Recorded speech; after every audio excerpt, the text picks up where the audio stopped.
I bet you're kind of surprised by the title of this. What do you need to give up for success? If you know anything about me, you know I'm not about giving up things. In fact, I want you to create a business to fuel your life so you don't have to give up things. You don't have to give up time with the people that you love. You don't have to give up travel or making a difference or volunteering. So if you're confused, stay with me here because I want to explain. So, for those of you that may not know me, my name is Carrie Shepard, and I'm a business strategist for women entrepreneurs. And I am passionate about helping women create a business that fuels their life. So, here's the deal: what do you need to give up in order to have the success that you desire? And this topic really came and inspired me based on a Bible verse that I read this week in my Bible study. So I want to start this video off with that, and then I'm going to dive in and explain further what it means and what it means to you. So if you will, it's John 15:2, and it says, "He cuts off every branch in me that bears no fruit, while every branch that does bear fruit, he prunes so that it will be even more fruitful." And so we were talking about this in my Bible study, and it was just like this aha moment for me. And I really understood what he's talking about in this verse, but how it relates to our business. What are the things that we have to break off so that we can really flourish? And I started thinking about, it's springtime and we're doing gardening and the flowers are starting to bloom. But what do we need to do in order for that to happen? We have to cut back. We have to chop those plants down and prune those trees. And in the wintertime, it looks ugly and it's, there's no greenery, there's no roses. But then when springtime comes, it blooms and it blossoms and it grows. And year after year, it grows bigger and better, right? So we have to cut off those things that no longer serve us to have more of what we want. So I want to give you just an idea for you to start thinking about what are the things that you need to either A, let go of, so completely cut off, or B, what are the things that you need to trim back? What are the things that you need to prune in order to see that massive success that you desire? And whatever that looks like to you, that's the amazing thing about success, is it can look differently to each and every one of us. So here are a couple of the things that I'm going to suggest that you totally cut off from, that you totally give up to have that success. So number one, being perfect.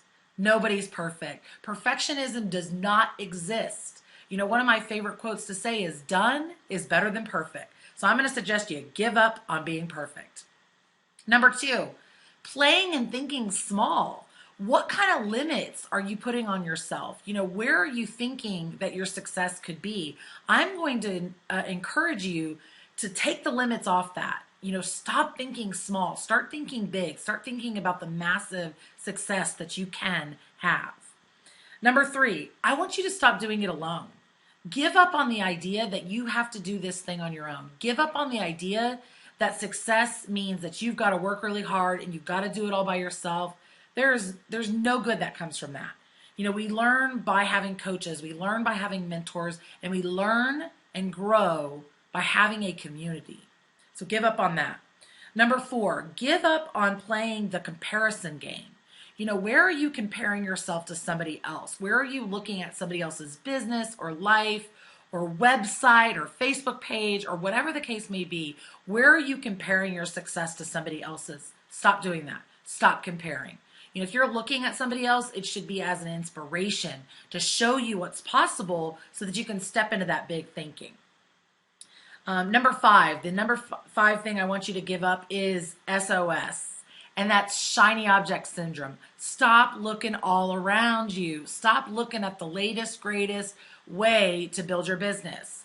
We don't want to be doing 50 million different things. It's so hard in social media not to have that shiny object syndrome, but that is not going to get you to where you want to be. So give it up, prune it off, chop it off. Number six, give up on what other people think about you. Are you worrying about what your husband or your family or your kids or even your community think about you? Are you worried about being visible and getting on video or writing an email because you're worried that you might make a mistake, which goes back to the being perfect thing. But you've got to give up on what other people think about you. It doesn't matter, and it's just going to keep you stuck and playing small. And then the seventh thing I want you to give up on is waiting for luck. Waiting for that lucky break, waiting for that one post to go viral, waiting for, somebody to find you, somebody to retweet you, and then all of a sudden your business explodes. That's all luck. And luck, I don't believe in it.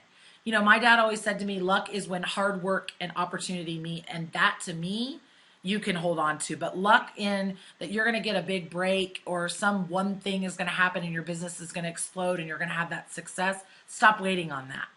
So those are just some ideas for you to get started with. Those are some things that you can start thinking about. What do you need to give up on? What do you need to cut off?